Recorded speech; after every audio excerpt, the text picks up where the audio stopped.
Bismillahirrahmanirrahim. Alhamdulillahirabbil alamin. Wa afdhalus salati wa tammu taslim ala sayyidina Muhammadin wa ala alihi wa sahbihi ajma'in. Allahumma akhrijna min dhulumatil wahmi wa akrimna binuril fahmi waftah alaina bi ma'rifatil ilmi wa sahhil akhlaqna bil hilmi waj'alna mimman yastami'unal qawl fayattabi'un ahsanah. Baik.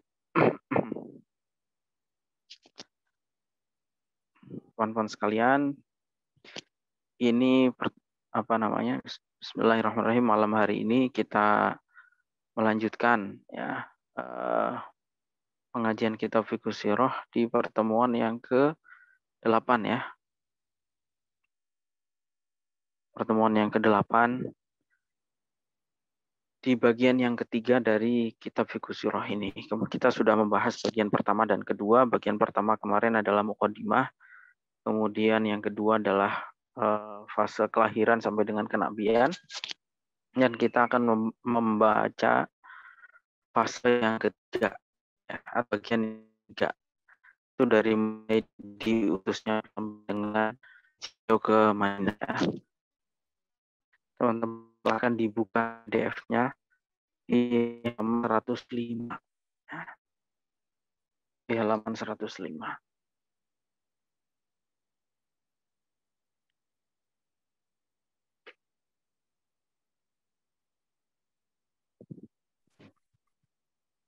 Baik, sebelum saya baca, mari kita mulai pengajian kita dengan pembacaan surat Al-Fatihah. Al-Hadiniyah wa ala kulli niyatin shalihah Al-Fatihah.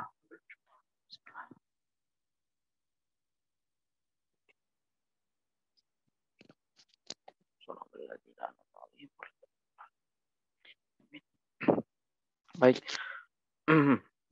Bismillahirrahmanirrahim. Marahilud da'wah al-islamiyah fi hayatin Nabi.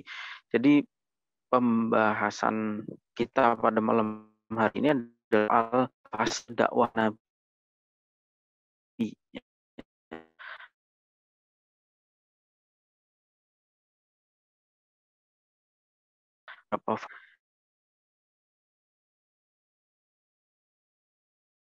Dalam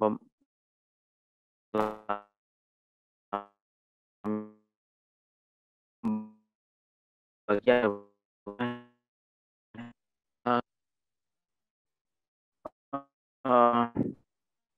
jadi marahilud dakwah al-islamiyah fi hayatin Nabi sallallahu alaihi wasallam. Fase-fase dakwah Islam dalam kehidupan Nabi. Maratid dakwah al-islamiyah fi hayatihi sallallahu wasallam mundu bi'asatihi ila wafatihi bi arba'i marahil. Jadi paling tidak dalam dakwah Islamiyah ini, dalam kehidupannya Nabi paling tidak itu mengalami 4 fase. Ya. Pertama adalah al-marhalatul ula ad-dakwah sirron, yaitu dakwah yang sirriyah. Kita mengenalnya sirriyah. Saya menulis dakwah yang clandestine lah. Artinya dakwah ini dilakukan di bawah tanah ya.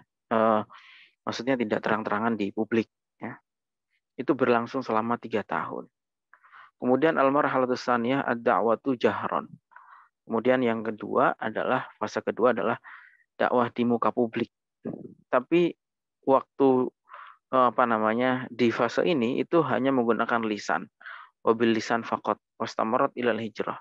Ya pokoknya menggunakan lisan, artinya nanti akan dibahas ya. Meskipun Nabi itu diganggu macam-macam oleh orang, tapi tidak ada perlawanan fisik sama sekali. Murni menggunakan lisan dakwahnya ini di fase yang kedua. Kemudian fase yang ad-da'watu jahron ma'a qitalil mu'tadin wal badiin bil qital aw syarr. Wastamarat hadhil marhalah amisulhil Hudaybiyah. Ya. Kemudian yang ketiga adalah fase wajahiyah, tapi sudah disertai dengan perlawanan atas orang-orang yang menyerang Islam. Ini berlangsung sampai Hudaybiyah. Kalau dalam ini jihad difa ini jihad yang dilakukan untuk mempertahankan musuh. Kemudian al-halah yang dakwahnya dakwah jahra kita likul waqafa fi sabilid da'wati aw imtana'a dukhuli fil Islam. Kemudian keempat adalah dilakukan terangan jihad yang ofensif atau jihad yang hujumi atau apa istilah hujumi ya. Wa kanat hadhil marhalah hiya allati istaqarra 'alaiha amru syariatil Islam yati wa qama 'alaiha hukmul jihad fil Islam. Ya. Sebetulnya terkait dengan fase yang keempat ini, kalau teman-teman mau memperluas pemahaman soal jihad, itu sebetulnya penulis kitab ini punya kitab khusus tentang jihad ya, yaitu Al-Jihadu fil Islam kaifa numarisuha wa kaifa nutabiquha. Itu kitabnya beliau, Syekh Muhammad Said Ramadan Al-Buti, yang juga banyak sekali dibaca ya, berbicara soal jihad menjadi pegangan banyak waktu ini itu ditulis pada saat jazah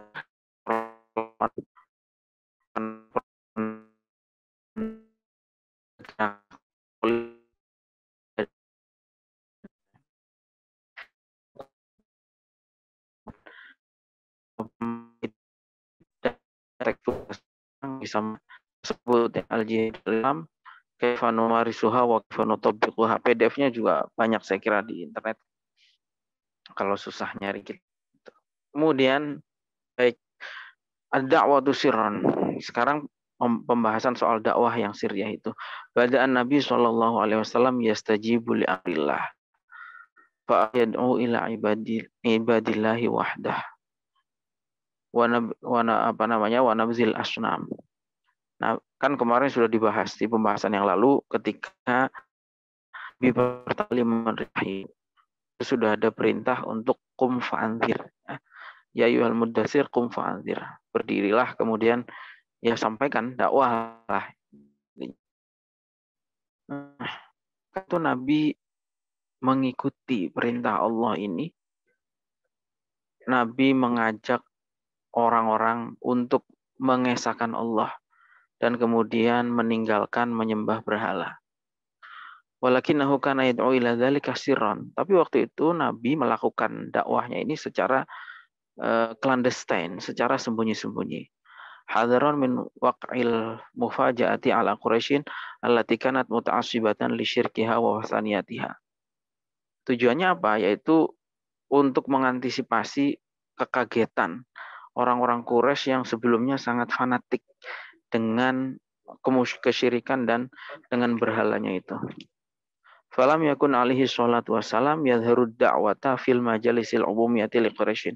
Karena itu Nabi karena tidak ingin menimbulkan shock ataupun ya kekagetan ya.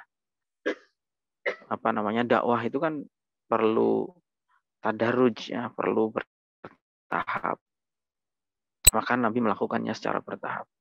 Kalau Nabi menyampaikan secara langsung, mungkin orang akan langsung menolak secara keseluruhan.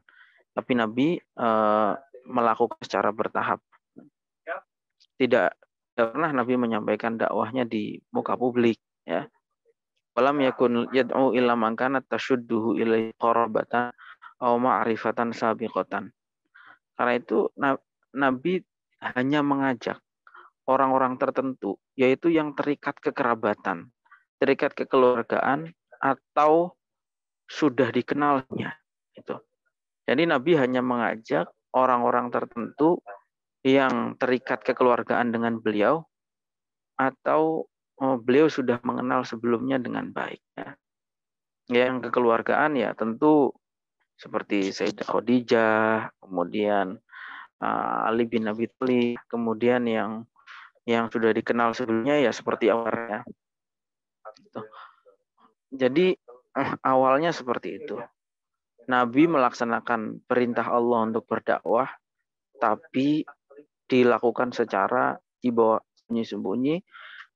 Beliau hanya berdakwah kepada orang-orang, kepada keluarga dan teman terdekat. Wa kana fi awaili man dakhala al-Islam min haula Khadijah binti Khuwailid.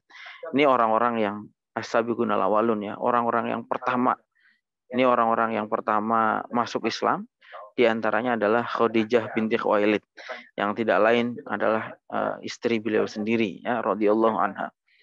Wa Ali bin Abi Thalib, wa Zaid bin Ali bin Abi Thalib, kemudian Zaid bin Harisah. Zaid bin Harisah ini budaknya Nabi ya. Dan awalnya budak yang kemudian diangkat menjadi anak angkatnya ya. Zaid bin Harisah ini tidak hanya budak tapi juga kemudian diangkat menjadi anak angkat beliau. Wa Abu Bakar ibn Abi Quhafah, wa Utsman bin Affan, wa Zubair bin Al-Awwam, wa Abdurrahman bin Auf, wa Sa'ad bin Abi Waqqas, wa ghairuhum. Nah, inilah orang-orang yang pertama kali masuk Islam yang disebut Allahumma jami'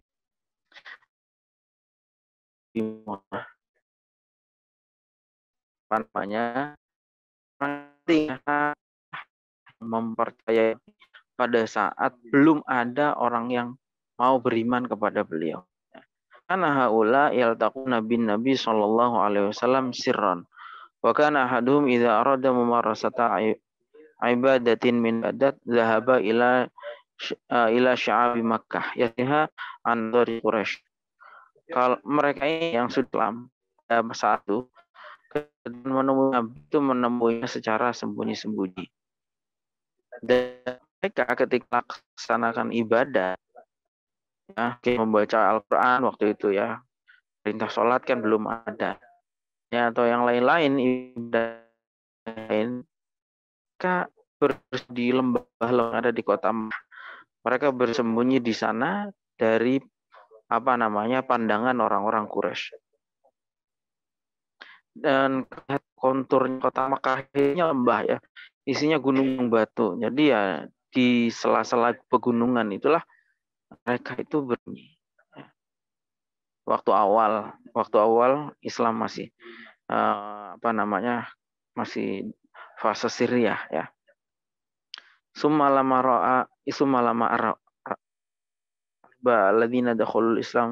alladzina dakhulu fil Islam ala salasin ma baina rajulin wa imra'atin ikhtara lahum Rasulullah sallallahu alaihi wasallam daru ahadim, sampai kemudian ketika yang masuk Islam ini sudah mencapai 30 orang, perempuan dan laki-laki, Rasulullah kemudian memilih salah satu rumah, menentukan satu rumah ya, yang itu adalah rumahnya Arqam bin Abil Arqam.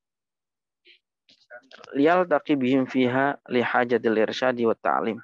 Kemudian Nabi itu menjadikan rumahnya Arqam bin Abil Arqam ini sebagai base camp ya, sebagai tempat kumpul pada saat umat Islam itu jumlahnya sudah mencapai 30. Kalau sekarang host ya, safe host atau BM. Ya, tujuannya apa? Untuk menyampaikan pengajian-pengajiannya Rasulullah. Maka tulatul da'wati fi hadhil fatrati ma yuqaribu 40 rajulan wa ra'atan dakhulu fil Islam. Hasil dari Darul Arqam ini rumahnya ada 40 orang yang masuk Islam. Amma wal adqa wa mimman la sya'na lahu baina Quraisyin. Banyak dari 40 orang yang masuk Islam itu kebanyakan adalah orang-orang fakir, orang-orang ya. Dan orang-orang wa mimman la sya'na lahu baina Quraisyin yang punya kedudukan sama sekali di kalangan orang Quraisy, ya, intinya bukan orang-orang penting lah, orang-orang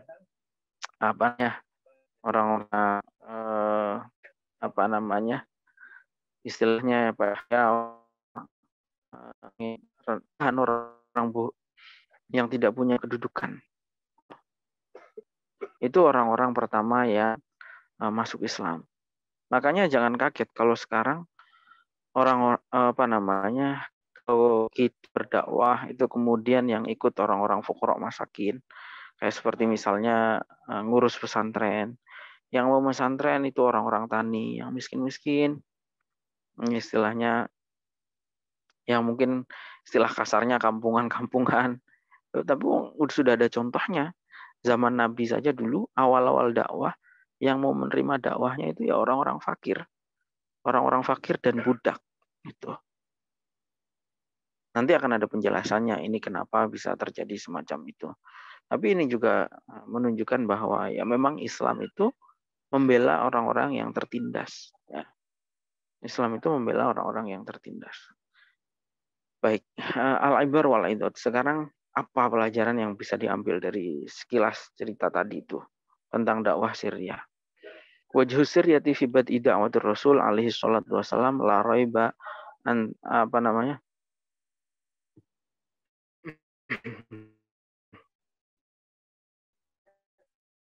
Nah,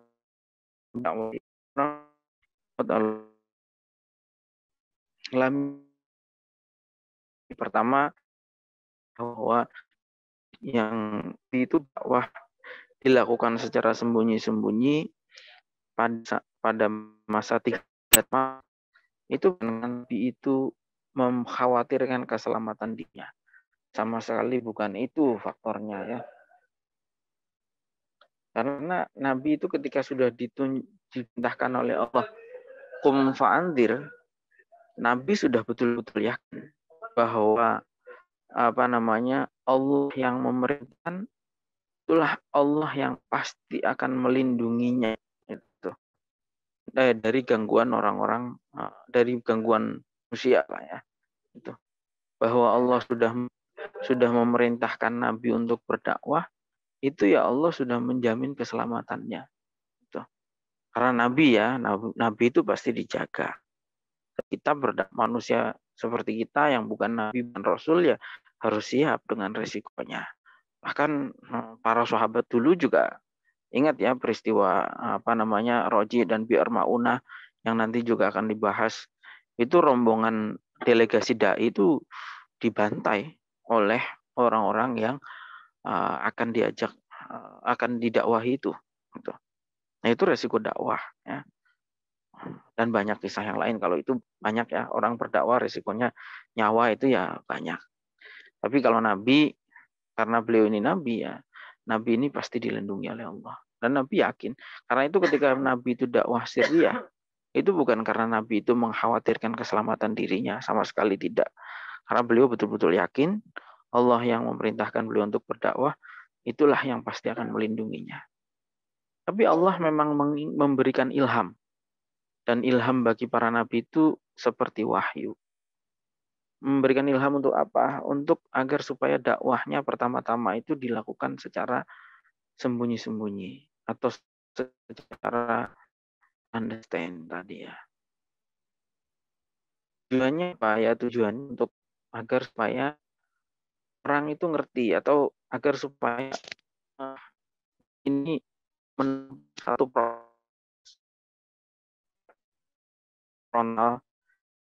satu proses. Gitu.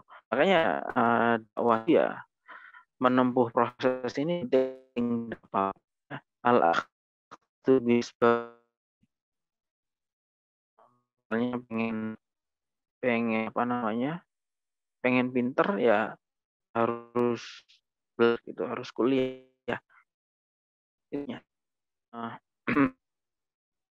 Kalau menempuh asbab ya tidak akan tercapai. Pengen kaya ya harus kerja yang memberikan ke Allah. Tapi bekerjanya itu penting. Ya, asbab itu perlu, asbabnya itu penting. Caranya Allah memberikan kekayaan apa itu juga penting. Dan selain itu juga memberikan kesempatan kepada orang-orang untuk berpikir. Ya.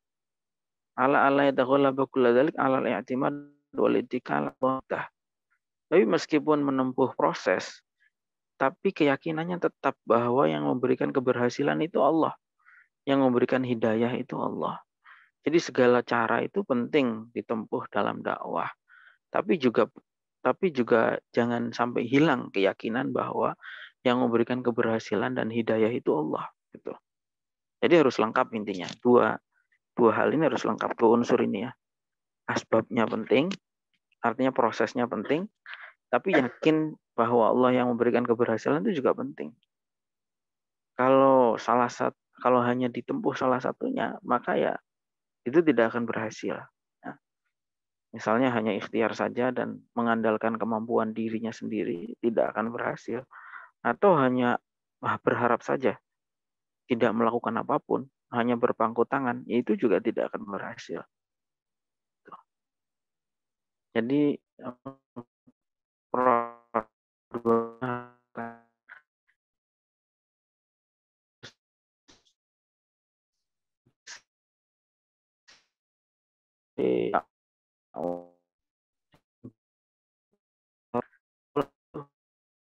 lihat ceramah memberi makan itu dua hal itu penting.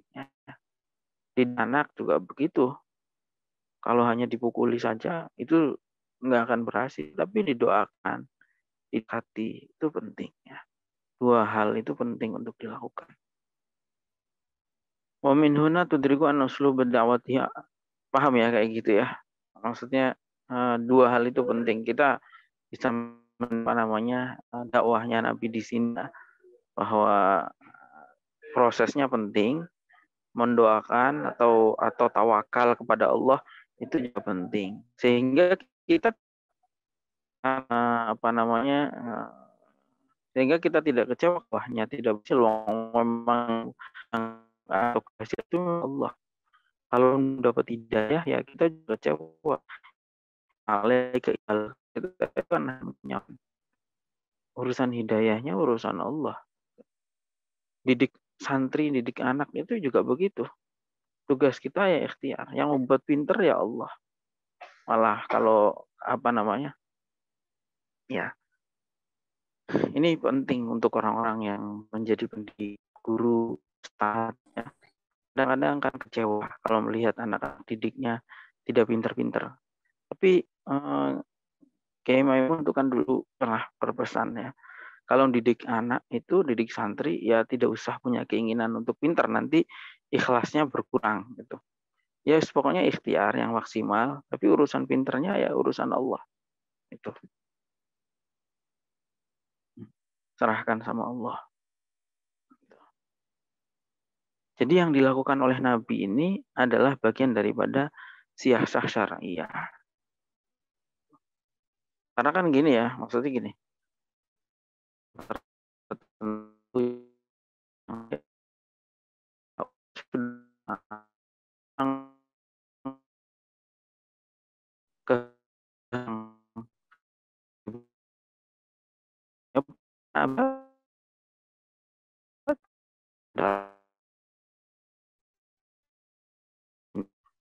Di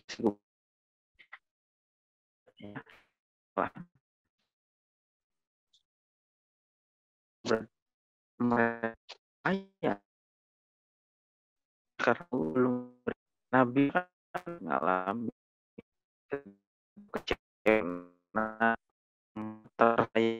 itu namanya Abu ya, pamannya itu belum mau beriman itu.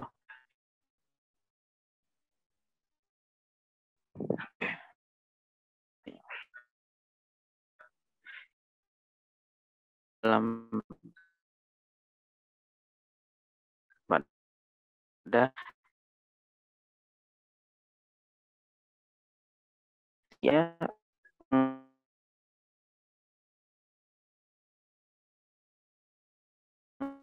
sudah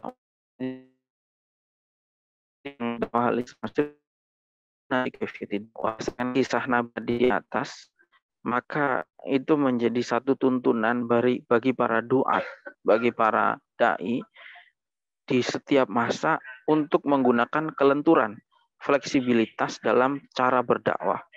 Min haitsut takattumi wal jahri, dalam hal sembunyi atau terang-terangan. Awilini wal quwah, melentur atau halus atau harus tegas. Itu ya hasbama yaqtadihi dzarf, tergantung lihat situasi kondisinya itu. Wa halul asri alladzi ya'ishuna fi, dan tergantung juga pada keadaan di mana dia hidup itu.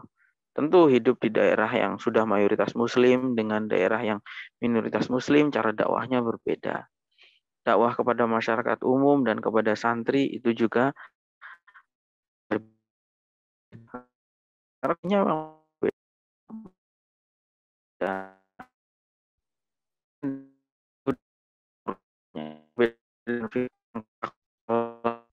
Nah, terusnya itu lebih lentur. Dan memang interaksi dengan masyarakat itu ya tidak boleh kaku. Gitu. Perspektifnya apa? Perspektif adalah masalah muslimin dan di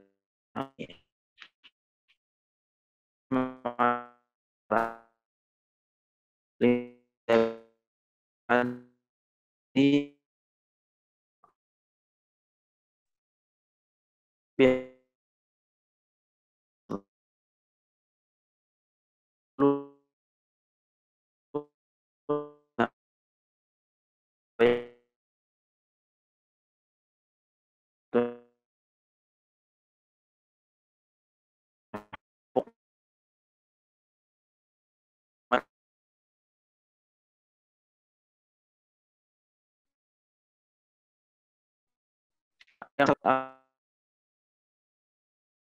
muqabil manfaat. Ini dalam kaidah lain itu ya apa namanya sihatul abdan muqaddamatun ala sihatil adyan. Jadi tetap apa namanya faktor keselamatan jiwa ini juga lebih penting kan pada saat itu umat Islamnya masih sedikit. Ya mungkin kalau langsung terang-terangan yang iman baru sedikit mungkin akan langsung dibantai bisa habis ya. Itu.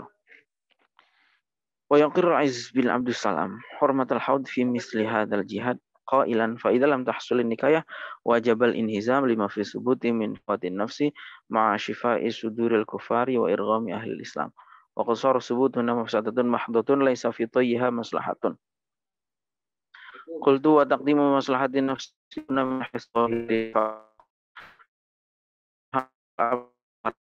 baik maslahatud dinin. Jadi apa namanya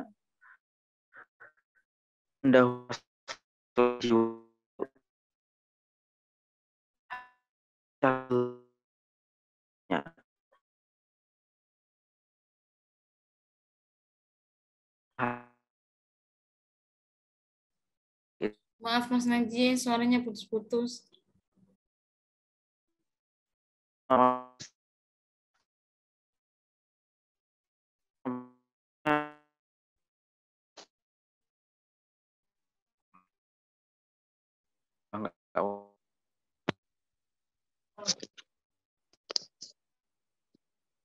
Kalau nggak pakai headset, jelas nggak? Nah, ini jelas ya. Jadi tadi Nabi dakwahnya secara sirriyah, sembunyi-sembunyi. Alasannya adalah untuk menyelamatkan apa namanya orang Islam yang masih sedikit dari potensi serangan orang kafir. Itu sebetulnya maslahat hifzun nafas. Itu hanya secara zahir. Tapi kalau dilihat secara batinnya, kembalinya itu ya hifzuddin atau menjaga agama. Kenapa? Kalau seandainya orang Islam yang masih sedikit tadi itu misalnya dibantai dan habis semua ya berarti kan Islamnya habis. Itu. Tapi karena apa namanya orang Islamnya masih tersisa, maka yang masih tersisa inilah bisa meneruskan dakwah itu. Mudah-mudahan bisa dipahami lah ya. Itu. Nah juga kenapa kita itu penting untuk membela negara. Karena apa? Karena kalau tidak ada negara, nggak ada yang menjamin keamanan, tidak ada yang menjamin kesejahteraan sosial, ya, tidak ada yang menjamin keteraturan, ketertiban.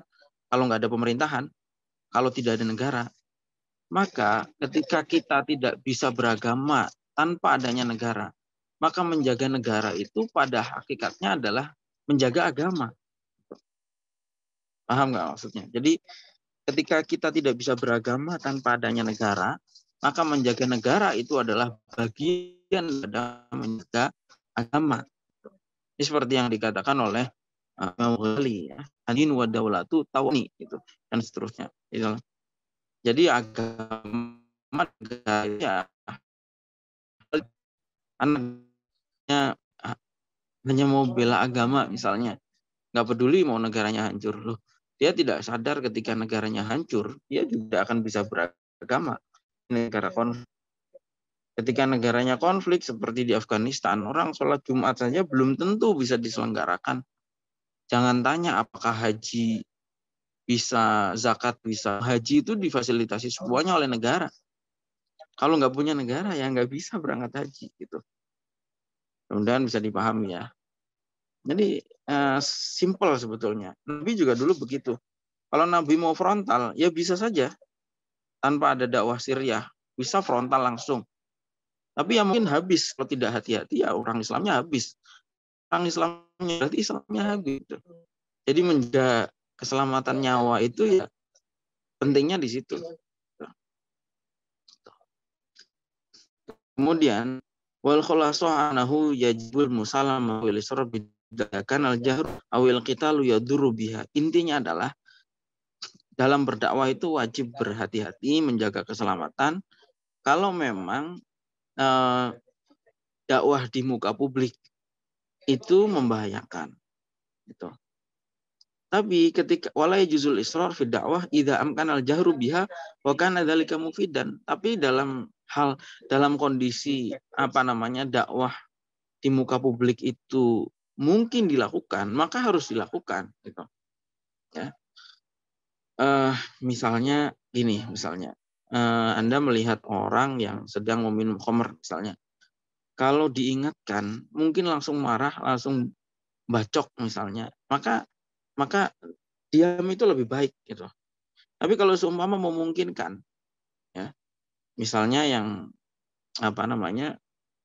ada orang pacaran dan yang pacaran itu adalah misalnya teman sendiri yang posisinya setara atau lebih lemah, itu ya wajib hukumnya mengingatkan itu. Tuh. Jadi kontekstual saja melihat kondisinya. Dan dalam keadaan kita itu mampu, kita tidak boleh diam. Tuh. Nah, itulah. Tapi penyakit diam itulah yang sebetulnya terjadi sekarang ya, ketika apalagi budaya orang perkotaan yang terbawa tradisi individualisme barat ya, yang udahlah pokoknya hidup sendiri-sendiri, mau salah ya silahkan gitu. Dia mampu untuk mengingatkan, itu berdosa gitu. Sukut anil mungkarot itu kemarin kan sudah kita bahas ya. Sukut anil mungkarot itu nadhiru fasadin gitu. Maka ketika mampu ya harus dilakukan. Nahi mungkar dakwah itu harus dilakukan. Dan prinsipnya kalau dalam hal seperti ini la yakhaufu laumatal laim. Jangan takut dicela, jangan takut di apapun. Ya kan nanti kalau ngingetin nanti akan dianggap wah so alim gitu misalnya. Atau apa. Gitu. Atau dan seterusnya. Atau kalau ngingetin nanti misalnya yang salah pimpinannya atau yang salah pejabat. Oh bisa jadi nggak dapat bantuan misalnya. Itu nggak ada urusan. Ya. Seperti itu. Baik, kemudian al-awailul ladzina dakhulu fil Islam wal hikmatu min isra'imil Islam qabla ghairihim. Ini terkait dengan orang-orang yang awal-awal masuk Islam. Dan hikmah daripada inisiatif mereka untuk cepat-cepat masuk Islam sebelum yang lain. Kita sudah membahas tadi bahwa yang pertama masuk Islam kebanyakan adalah orang-orang fakir, orang-orang lemah, dan para budak. Ya. Hikmahnya apa? Adalah bahwa dakwahnya para nabi itu di masa fase yang pertama itu polanya pasti adalah ulama lebih dahulu.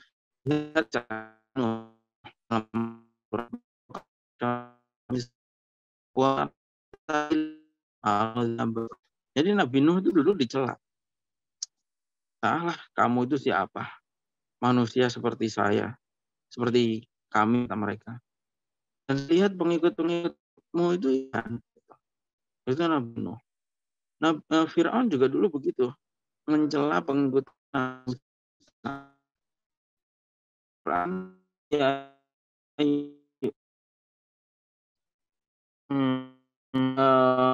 Kanu yastad'afu masyariqal ardi wa maghribaha allati barakna fiha. Ya. Yang di sini sifatnya adalah al-qaum alladzina kanu yastad'afuna, ya. Jadi yang disebut adalah orang-orang lemah. Nabi Saleh juga begitu. Qala al-mala'u alladzina kafaru min qaumihi lil ladzina istud'ifu. Ya, kaum-kaumnya ini yang takabur berkata kepada kaumnya Nabi Saleh yang dhaif. Itu. Dan seterusnya. Ini polanya memang seperti itu. Nabi-nabi itu pada awal dakwahnya, pengikut-pengikutnya ya lemah. Ya jangan heran, tadi saya sudah bilang, kiai-kiai, ulama-ulama, pengikutnya itu orang kaya mana mau ikut dakwah. Ya, pas. Misalnya orang umum ya, santri-santri itu rokokmu misalnya, hidupnya semrawut gitu. Dan seterusnya seperti itu. Kota hadanya amat ambiyahi wa rasulihi innama hiya al-khuruj atanin nasi wa ila sultan. Sebetulnya di situ Allah ingin mengajarkan agar supaya manusia itu keluar dari kekuasaan manusia menuju kekuasaan Allah yang esa. Itu. Ya, supaya orang itu ya betul-betul meresapi atau meyakini bahwa harus keluar dari penguasaan totalitarian manusia menuju kekuasaan yang Allah yang esa, yang absolut, ya. Wa hiya haqiqatun takhtushu awal ma takhtushu uluhiyatal mutalihin wa hakimiyatal mutahakimin wa satwatal mutazaimin. Oke. Jadi kalau di sini kita bisa melihat ya legitimasi gerakan yang anti status quo atau anti terhadap kemapanan, ya. Ini juga seperti yang terlihat di dalam kisah ketika sahabat itu mendatangi pemimpin Persia waktu itu yang dipimpin oleh Sa'ad bin Abi Waqqas menghadap Rustum. Kata Rustum, apa yang membuat kalian mau datang ke sini memerangi kami? Kemudian jawab Sa'ad bin Abi Waqqas, ji'na linukhrija man sya'a min ibadatil ibad ila ibadatillahi wahdah. Kami ini ingin mengeluarkan manusia dari penyembahan terhadap sesama manusia menuju penyembahan terhadap Allah. Kemudian Sa'ad bin Abi Waqqas ini sambil orasi melihat barisannya Rustum. Yang ada di kanan kirinya Rustum. Yang patuh terhadap perintahnya Rustum. Kata Sa'ad bin Abi Waqqas bilang, saya kira kalian itu terhormat, wibawa. Ternyata setelah saya lihat, kalian itu adalah orang-orang yang paling bodoh. Karena apa? Kami ini orang Islam, meyakini adanya kesetaraan. Tidak pernah menganggap sebagian yang lain itu lebih rendah atau memperbudak yang lain. Tapi saya lihat kalian itu walaqad dzanantu annakum tatawassawna kama natawassa. Wa kana ahsanu min alladzi sana'tum an tukhbiruna ba'dukum arbabun li ba'd. Tapi setelah saya lihat ternyata kalian ini ternyata menganut kasta-kasta itu tertentu yang lebih mulia lebih terhormat daripada yang lain.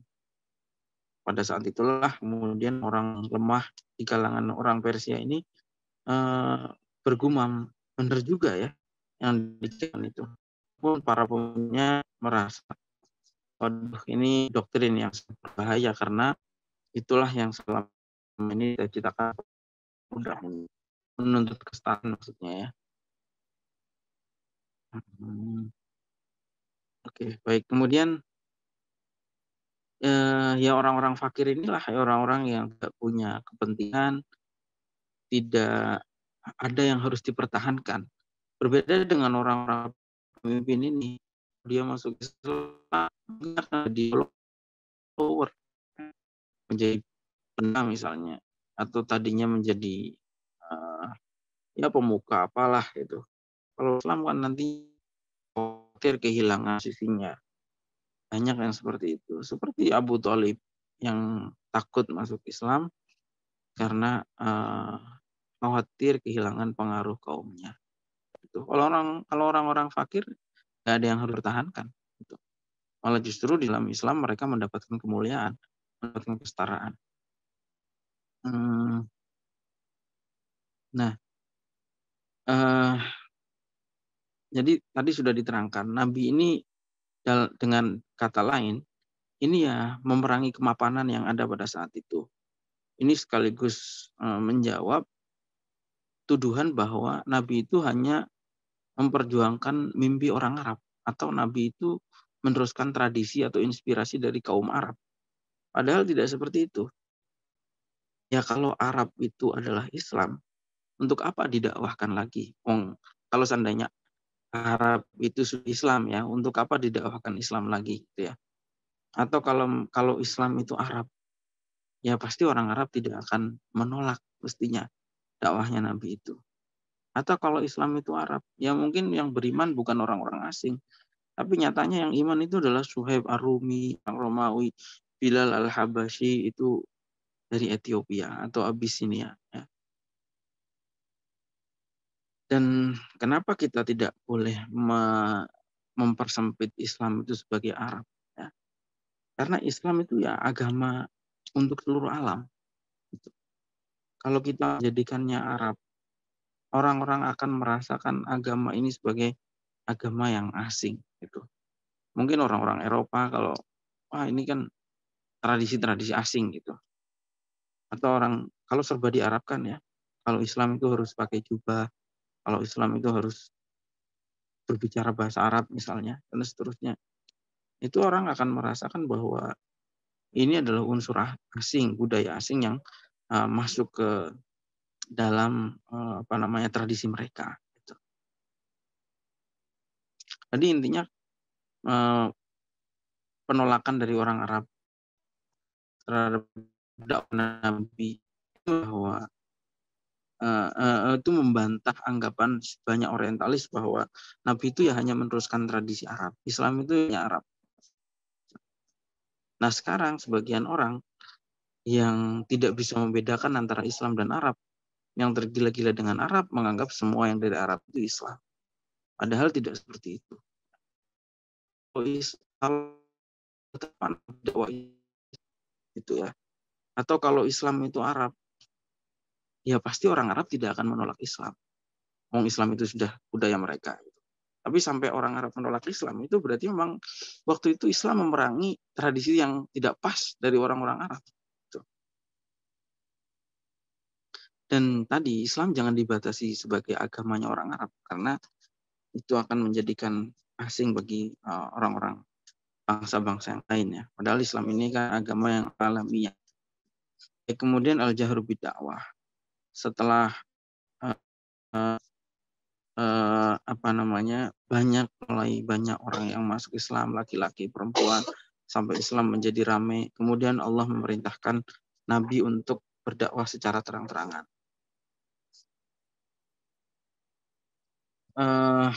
Dalam dakwah Siriah ini berjalan selama 3 tahun. Kemudian Allah menurunkan wahyu, fasda' bima tu'maru wa a'rid 'anil musyrikin. Dan juga menurunkan ayat wa anzir asyiratakal aqrabin wakhfid janahaka liman ittaba'aka minal mu'minin. Mulai sejak saat itulah Rasulullah mulai berdakwah secara publik, di muka publik. Waktu turun ayat fasda' bima tu'maru wa a'rid 'anil musyrikin, Rasulullah langsung naik ke Gunung Sofa. Kemudian Gunung Sofa ya, gunung yang sangat bersejarah. Ya. Kemudian dari atas Gunung Sofa itu Rasulullah berteriak. Kalau dulu kan belum banyak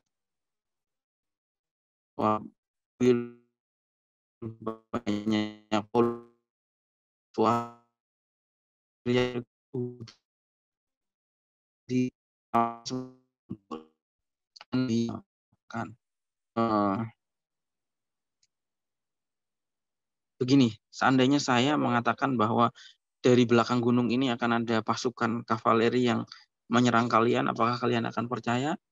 Kemudian kaumnya bilang, ya pasti kami percaya. Kami belum pernah dengar Anda, wahai Muhammad, berbohong. Nggak pernah Anda itu berbohong.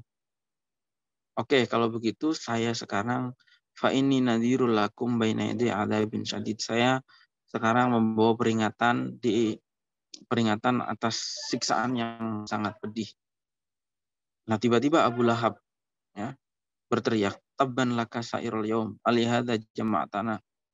Celakalah kamu Muhammad, masa ngumpulin kami hanya untuk ini. Pada saat itulah Allah kemudian menurunkan ayat Tabbat yada abi lahabin wa tab. Di sini juga kita bisa tahu ya bahwa jangan heran kalau kita berdakwah itu kemudian yang menolak adalah keluarganya sendiri. Karena Abu Lahab itu ya pamannya Nabi. Jangan heran nanti kalau berdakwah misalnya membuat sarana dakwah kemudian keluarganya hasut. Ya, jangan heran, ceritanya sudah ada. Zaman Nabi itu sudah ada. Abu Lahab itu ya pamannya Nabi. Tapi Abu Lahab lah orang pertama yang menolak dakwahnya Nabi. Itu udah biasa. Begitu juga teman dekat atau pesaing seperti Abu Jahal. Abu Jahal itu dulunya pemuda yang sangat potensial. Bagaimana juga Nabi.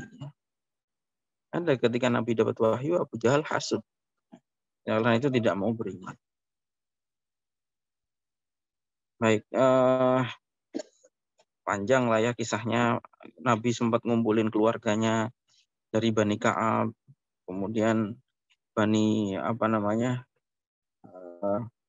Ka'ab bin Lu'ay, Murrah bin Ka'ab, Bani Abdul Syamas, semuanya Nabi mengatakan angkidu anfusakum minan nar. Selamatkan diri kalian dari neraka. Kan putrinya sendiri ya Fatimah angkidhi nafsaka minan nar. Selamatkan dirimu wahai Fatimah dari neraka. Fa inilah amliku lakum minallahi syai'an ghairu anna lakum rahiman.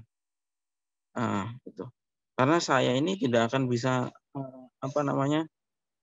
la amliku lakum minallahi syai'an, enggak akan bisa menyelamatkan kamu sama sekali di hadapan Allah. Jadi ya sendiri-sendiri, maksudnya menyelamatkan diri kalian sendiri. Gitu. Saya saja nggak bisa menjamin, kata Nabi, menjamin kamu. Gitu. Makanya ya meskipun misalnya ada yang keturunan Nabi dan sebagainya, ya tidak boleh jumawa. Gitu. Nabi bisa kepada Sayyidah Fatimah seperti itu. Jadi, kemudian dakwahnya Nabi secara jahriyah ini ditolak oleh orang-orang Quraisy. Mulai timbul macam-macam ya, terutama yang sudah nyaman dengan tradisinya ya. Karena itu mereka ketika didakwahi oleh Nabi, jawaban mereka adalah hasbuna ma wajadna alaihi abana. Kami sudah cukup apa yang kami warisi dari orang-orang tua kami ini. Gitu. Nah, gitu. Dan mulailah banyak orang-orang Quraisy yang menyerang, kecuali pamannya yaitu Abu Thalib yang melindungi beliau. Dari pemaparan tadi itu ada beberapa pelajaran yang bisa dipetik. Pertama bahwa Rasulullah itu ketika terang-terangan mendakwahkan Islam ke publik, mereka orang-orang Quraisy ini tidak menyangka sama sekali. Dan ini betul-betul barang baru. Sekaligus tadi ya membantah orang yang mengatakan bahwa Islam itu warisan Arab. Buktinya orang-orang Arab sendiri itu kaget pada saat itu. Kemudian yang kedua adalah bisa saja sebetulnya Allah itu tidak menyebut secara spesifik keluarga Nabi untuk didakwahi. Itu. Karena kan perintahnya sudah umum, fasta' bima tu'mar. Tapi kenapa wa anzir ashiratakal aqrabin? Kenapa Allah menyebutkan menyebut ashiratakal aqrabin, keluarga? Jawabannya adalah dalam hal ini Allah ingin mengajarkan adanya prioritas dalam berdakwah. Tentu dakwah yang pertama adalah tanggung jawab pribadi. Maksudnya pribadi diri masing-masing muslim ya. Masing-masing orang harus menyelamatkan dirinya dulu. Nah,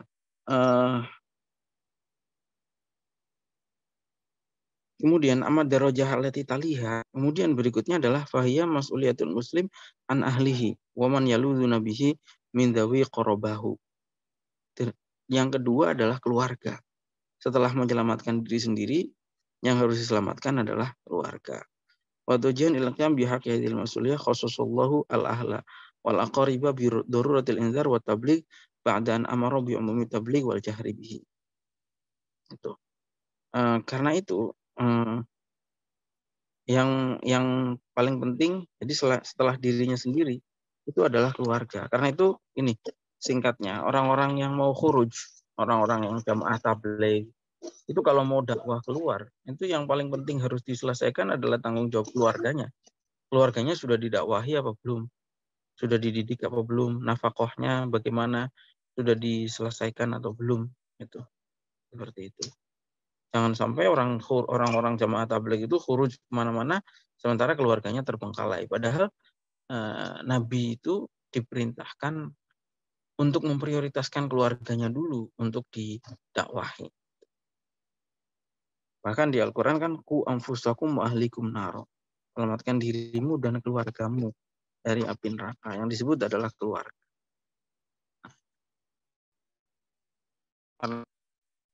Ini. Yang ketiga, yang setelah diri sendiri kemudian keluarga, adalah orang sekitarnya. Ya, fahiyya mas'uliyatul alim an hayyihi aw baldatihi. Orang alim itu punya tanggung jawab untuk berdakwah di kampungnya itu, atau kabupatennya atau kotanya itu. Begitu juga pemimpin punya tanggung jawab terhadap daerah yang dipimpinnya itu. Jangan sampai pemimpin malah ngurusi daerah-daerah lain, ya. Atau ulama dakwah kemana-mana sementara kampungnya sendiri tidak diurus itu. Ini juga prioritas daerah, ya. Ini juga menunjukkan bagaimana Islam itu memperhatikan tanah airnya seseorang. Itu dari sini, ya. Orang alim itu ya sebelum dakwah kemana-mana, kampungnya dulu harus dibetulin, harus dibenahi. Nah, kadang repotnya itu adalah orang-orang dari jauh-jauh, yang misalnya kiai yang punya pesantren, orang-orang dari jauh-jauh mau pada ngaji, tapi orang-orang sekitarnya nggak pada mau ngaji.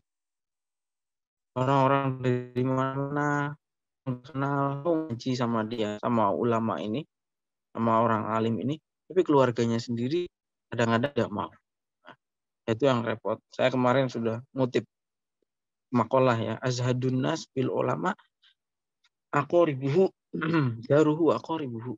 Biasanya orang-orang yang paling tidak memanfaatkan kehadirannya orang alim itu ya tetangga dan saudaranya. Orang-orang dari jauh datang sowan untuk tanya masalah ini, tapi orang keluarganya tidak memanfaatkan. Tetangganya juga begitu, malah membenci. Banyak kan tetangganya ulama itu ya banyak yang membenci gitu ya. Banyak kisahnya. Kan ingat ya, kisah-kisahnya seperti kisahnya Imam Junaid al-Baghdadi yang kali dengan air kotoran oleh tetangganya. Makanya nanti suatu saat kita hidup di masyarakat, tetangganya rese, ya biasa. Kisahnya, maksudnya contohnya udah banyak. Ya biasa aja, tantangan dakwah. Kemudian Faidan faqad kana yatahammul itu bandingnya lah, kemudian keluarganya itu. Sebelum didik orang lain, didik keluarganya dulu, anaknya, kakak adiknya gimana, orang tuanya, gitu. Pamannya, keponakannya. Gitu. Baik, kemudian yang ketiga dari kisah tadi adalah bahwa Islam itu memerangi tradisi yang tidak baik. Jadi tradisi-tradisi yang tidak baik itu diperangi oleh Islam. Tuh. Seperti tradisi menyembah berhala tadi, ya. Itu yang kemudian gara-gara itu orang-orang Quraisy menolak rame-rame dakwahnya Nabi karena Nabi memerangi tradisi mereka. Gitu. Nah, yang penting dijadikan catatan adalah ketika suatu tradisi itu baik dan tidak bertentangan dengan nilai-nilai keislaman, itu justru adalah tradisi yang harus dijaga. Gitu. atau tradisi yang netral. Kalau memang itu bisa dijadikan sebagai media untuk berdakwah, justru dilakukan. Seperti contohnya wayang. Ya. Nah, dai-dai yang baru-baru ini suka langsung mengatakan bahwa wayang haram dan seterusnya. Padahal wayang ini dulu menjadi media dakwah. Gitu. Karena masyarakat lagi senang-senangnya wayang, kalau dulu dididik bahwa ini wayang Krishna atau apa, ini diubah lakonnya. Gitu. Muatan-muatan nilai-nilainya diubah menjadi muatan atau pesan-pesan dakwah, kan bisa. Gitu. Atau ya sekarang lah misalnya, nggak bisa kita mau mengharamkan Facebook misalnya. Nggak bisa. Justru yang harus, karena Facebook itu misalnya isinya gambar aurat dan seterusnya. Ya tidak bisa. Yang bisa dilakukan adalah bagaimana caranya pengajian-pengajian dakwah itu mengisi Facebook gitu ya. Paham nggak maksudnya? Jadi seperti itu. Ibarat kiasannya yang paling mudah ya seperti itu. Orang kok langsung wayang haram. Nggak bisa seperti itu. Mau wayang ini tontonan. Ganti saja lakonnya, diganti pesan-pesannya. Gitu. Jangan serba haram. Gitu. Tradisi juga begitu, apalagi tradisi yang baik. Itu justru harus dilestarikan. Karena itu Nabi di Al-Quran dulu ya, bahwa tradisi ini saya kutip untuk menekankan bahwa tradisi itu penting. Ya, bahwa tradisi itu tidak semuanya harus dimusuhi. Al-Quran sendiri dikatakan di Al-Quran, khudhil afwa wa'mur bil urfi. Ya. Urf ini adat. Itu wa'mur bil urfi wa'arid anil jahilin. Di dalam hadis juga Nabi bersabda, ma ra'ahul muslimuna hasanan bahwa indallahi hasanun. Tradisi itu yang dipandang baik oleh orang Islam, itu maka di sisi Allah juga baik. Kalau dipandang baik oleh orang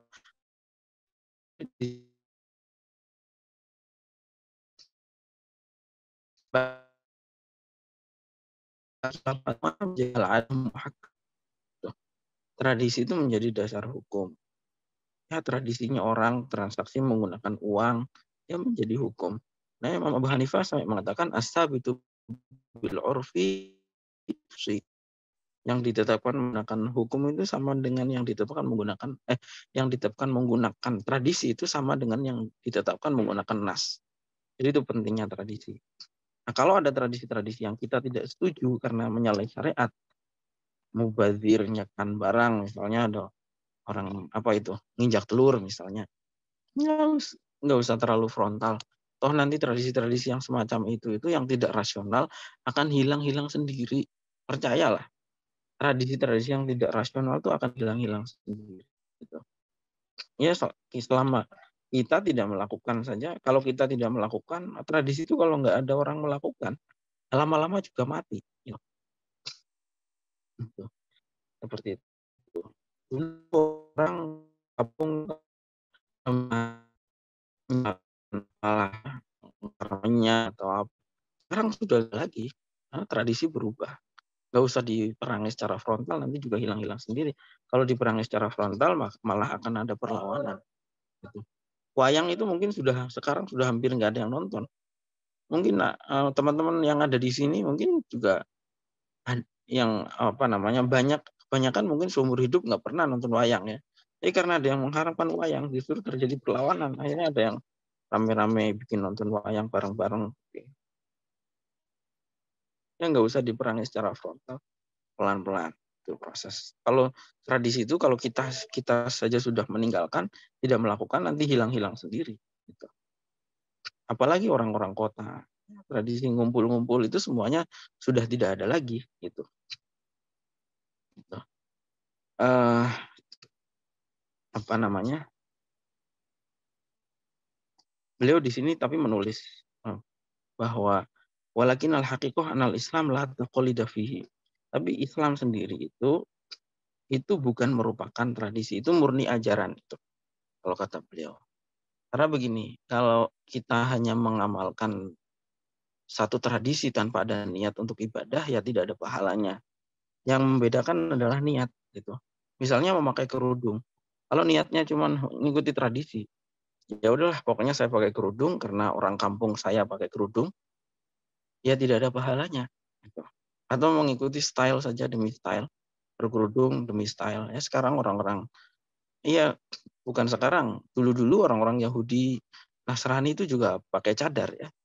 Sebelum ada Islam itu orang Yahudi Nasrani itu sudah pakai cadar, sudah pakai kerudung. Tuh. Tapi kalau niatnya hanya tradisi, ya tidak ada pahalanya. Yang membedakan adalah ketika yang membedakan adalah pada niatnya ya. Kalau orang niatnya ibadah, barulah. Makanya niat itu fungsinya apa? Niat itu fungsinya adalah tamyizul ibadah anil adah. Membedakan antara ibadah dan adat itu, bedanya ibadah dan adat itu apa? Ya niat. Misalnya ada orang ruku, sujud, nggak ada niatnya, ya jadinya olahraga, senam. Tapi yang menjadikan ada pahalanya itu apa? Ya usollinya itu takbiratul ihram. Ya. Usolli takbiratul ihram. Karena itu rukuknya, sujudnya, semuanya menjadi pahala. Itu ya intinya ya. Terkait dengan apa namanya tradisi.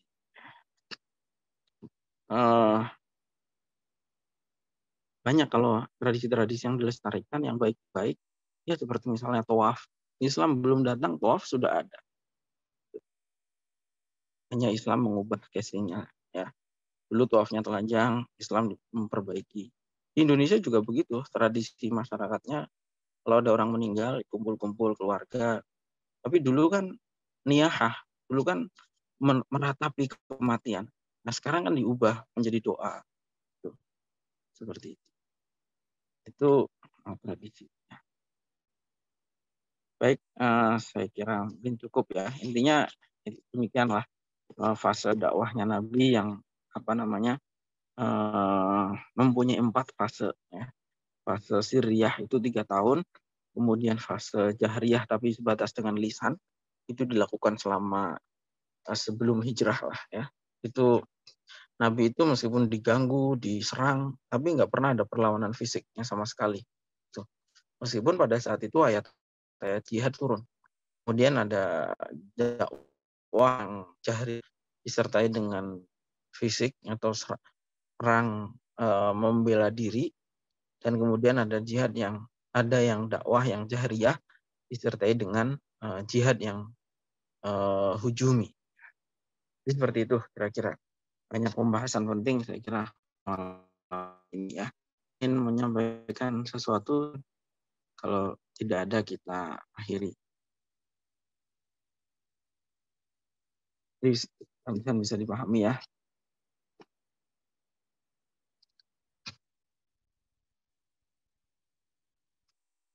Baik, saya kira cukup ya untuk malam hari ini terkait dengan fase dakwahnya Nabi.